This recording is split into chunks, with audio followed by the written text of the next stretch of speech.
ऐसे टांग तोड़ दिया, हाथ तोड़ दिया और मेरा कुल्हाड़ी से सर काट दिया था आधा हिस्सा, एक हिस्सा। अब मुझे नहीं पता कि मैं किस तरह से जिंदा बचा। मुझे मरा हुआ समझ के छोड़ गए थे। केवल 5 या 10 मिनट का टाइम और मिलता तो चौकी इंचार्ज सलामुद्दीन खान जब गाड़ी लेकर के आए और उन्होंने देखा, आवाज दी, तो मैं पड़ा हुआ था अपने घर के अंदर। सलामुद्दीन मुझे गाड़ी में उल्टा सीधा डाल करके थाने ले गए। पड़ोस में जो दबंग लोग जिनमें पड़ोसी हैं, इनकी जमीन हथियानी है, इनका घर छीनना है। ने ये केस हाथरस में ना होने देके सुप्रीम कोर्ट में पिटीशन लगाई और इसका ट्रांसफर जो है आज बड़ी खुशी के साथ आपको बताना पड़ रहा है दिल्ली में हुआ है। भयंकर रूप से 4 बार हमला हुआ और 4 बार हमला होने से पहले मैंने जगह भी बता दो कहां पर, किस जगह? मैं रामसनी दिवाकर, नगला देवराय, माजरा बाड़ी, चौकी हसैन, थाना जरेरा, सॉरी चौकी जरेरा, थाना हसैन, डिस्ट्रिक्ट हाथरस का ये मामला है।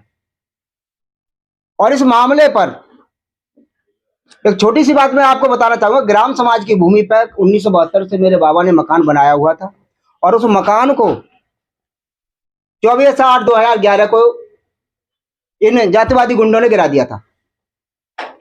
उसकी मैंने जब शिकायत करने के लिए मैं 24/8/2011 को थाने गया तो तत्कालीन थानाध्यक्ष दिनेश कुमार दुबे ने तत्कालीन बीएसपी के ऊर्जा मंत्री के कहने पर मुझे जेल भिजवा दिया और न्याय ने मिलकर के मेरे खिलाफ ही मुकदमा कायम कर दिया। मुकदमा कायम करने के बाद 4-5 दिन बाद एसडीएम ने बहुत मुश्किल से मुझे जमानत दी। 4-5 दिन मुझे जेल में रहना पड़ा। उसके बाद मैंने उस मामले को सिविल कोर्ट में डाल दिया जो हाथरस में आज विचाराधीन है। उस कोर्ट में जो केस चल रहा है, ये जातिवादी मानसिकता के गुंडे एक्स पार्टी हो चुके हैं। मैंने तत्कालीन एसीजे फर्स्ट साहब से मैंने कहा था, मैं साहब हमारा मकान टूटा हुआ है, रिपेयरिंग के लिए हमें ऑर्डर कर दीजिए। तो उन्होंने यह कह करके मुझसे कह दिया कि रामसनी दिवाकर ऐसा करो, मैं अभी लखनऊ ट्रेनिंग पे जा रहा हूं और आकर के आपको ऑर्डर दे दूंगा। कौन आपको रोक रहा है उस मकान को बनाने से? मैंडेटरी के लिए मैंने उसमें एप्लीकेशन डाली थी लेकिन उस पर कोई भी ऑर्डर पास नहीं हुआ था, इसलिए उन्होंने कोई काम नहीं किया उसमें। लिहाजा 24/8/2011 को रहने की व्यवस्था नहीं थी। पूरा मकान टूटा पड़ा था चारों ओर से। घर को आग लगा दी गई थी और उस आग लगाने के परिप्रेक्ष्य में पुलिस का सबसे बड़ा हाथ रहा उसमें।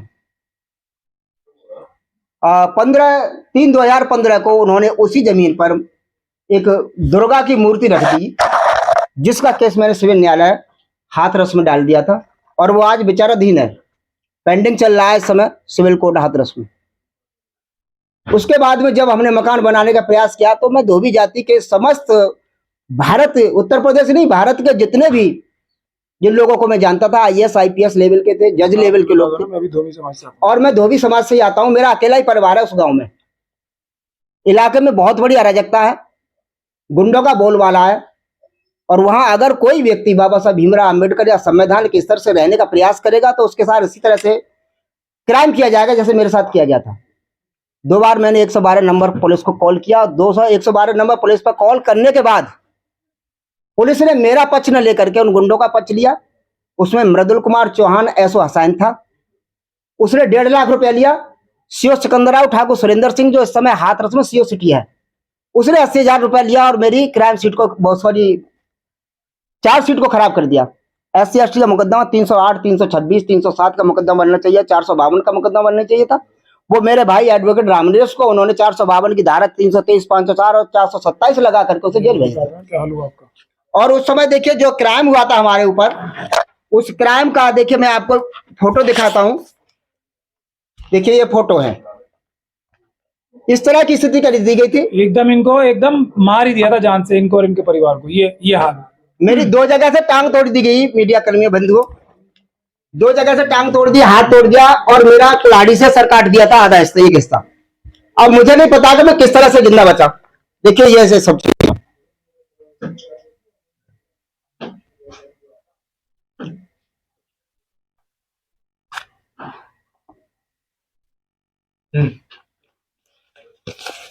4-4, 5-5 साल के 2 बच्चे, मेरे भाई के छोटे छोटे बच्चे। मेरे भाई की पत्नी एक्सपायर हो गई थी तो मैं उनको पढ़ रहा था और प्राइवेट स्कूल में सिकंदराबाद पढ़ाने के लिए जाता था।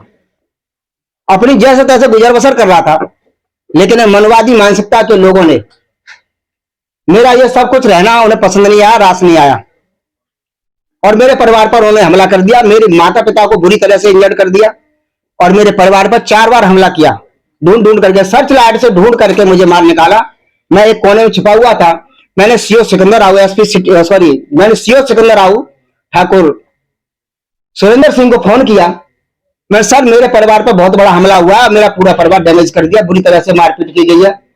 तो उस सीओ सिकंदर राव सुरेंद्र सिंह के शब्द थे, अश्लील गाली देकर के उसने मुझसे कहा कि तुझे मेरा नंबर कहां से मिल गया। डीएम को फोन किया, डीएम ने स्विच ऑफ कर लिया था। सीओ को फोन किया, सीओ ने स्विच ऑफ कर लिया था। एसओ हसन मृदुल कुमार को फोन किया, उसने भी फोन स्विच ऑफ कर लिया था।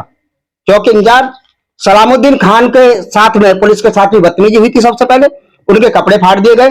जब सलामुद्दीन चौकी इंचार्ज महोदय ने जब ये कहा कि सर, अपर अधिकारियों को उन्होंने फोन किया कि इनके इस तरह से क्राइम हुआ है और 100 लोगों के साथ कम से कम SC/ST का मुकदमा कायम किया जाना चाहिए, लेकिन उसने उल्टा सीधा करके 6 लोगों के साथ मुकदमा कायम किया बड़ी मुश्किल से, और हमारे क्रॉस केस में नाम लिख दिया।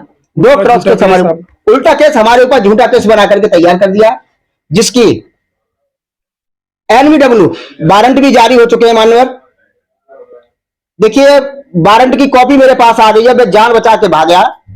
इस तरह से देखिए, वारंट की कॉपी मेरे पास लगा दी गई है और मेरी कभी भी हत्या हो सकती है पूरे परिवार की। मेरे माता पिता घर पर रहते हैं, 2 छोटे छोटे बच्चे हैं और उन बच्चों को मारने के लिए लटका दिया गया उल्टा करके। पुलिस से जब इस संबंध में बात की गई तो पुलिस ने उल्टा हमको ही तोड़फोड़ करके, इतनी बुरी स्थिति थी कि देखिए, जहां जिस व्यक्ति के साथ क्राइम होता है और वो व्यक्ति अगर आपसे प्रोटेक्शन के लिए गुहार लगाता है उच्च अधिकारियों से और वो अधिकारी मोबाइल स्विच ऑफ कर लेते हैं, तो फिर ऐसी स्थिति में ऐसी स्थिति में क्या होना चाहिए? हमें नहीं लगता कि हमें कोई न्याय मिलेगा। जब मेरे साथ तोड़फोड़ हो गई, मुझे मरा हुआ समझ के छोड़ गए थे। केवल 5 या 10 मिनट का टाइम और मिलता तो चौकी इंचार्ज सलामुद्दीन खान जब गाड़ी लेकर के आए और उन्होंने देखा, आवाज दी, तो मैं पड़ा हुआ था अपने घर के अंदर। तो नक्शा नजरी नहीं बनाई गई उसकी, और जो जिस ढंग से रिपोर्ट लिखी जानी चाहिए थी उस ढंग से रिपोर्ट भी दर्ज नहीं की। उसके बाद में सलामुद्दीन मुझे गाड़ी में उल्टा सीधा डाल करके थाने ले गए।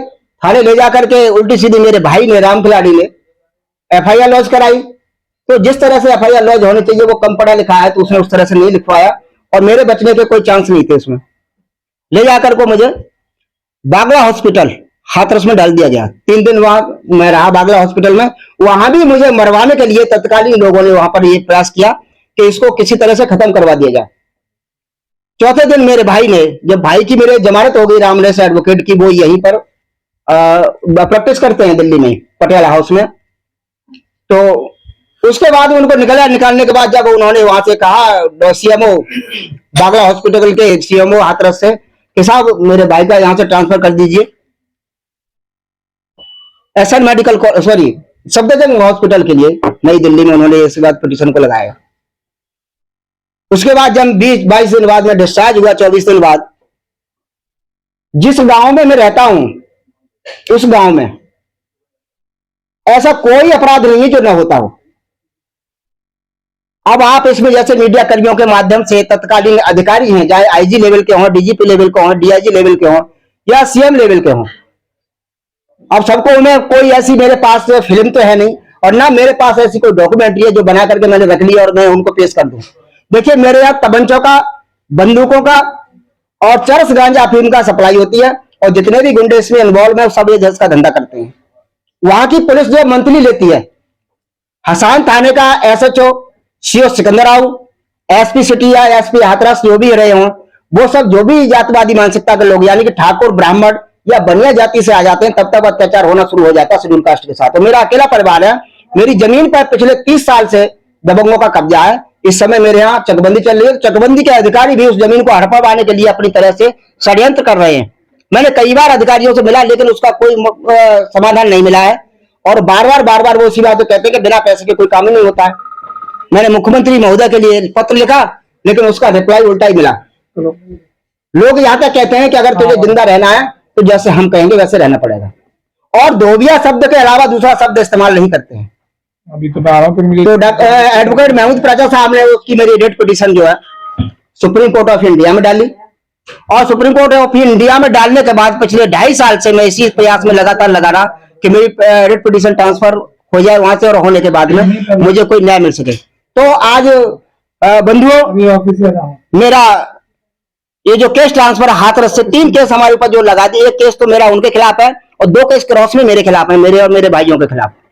तो वो उनकी रिट पिटीशन डाली गई, तो उसका माननीय जस्टिस महोदय ने, क्या नाम था जस्टिस को बोल सुप्रीम कोर्ट, माननीय सुप्रीम कोर्ट ने तो उसको ट्रांसफर पिटीशन लागू कर दिया और उसका ऑर्डर आज हो गया है। तो उसके आगे माननीय महमूद प्रजा साहब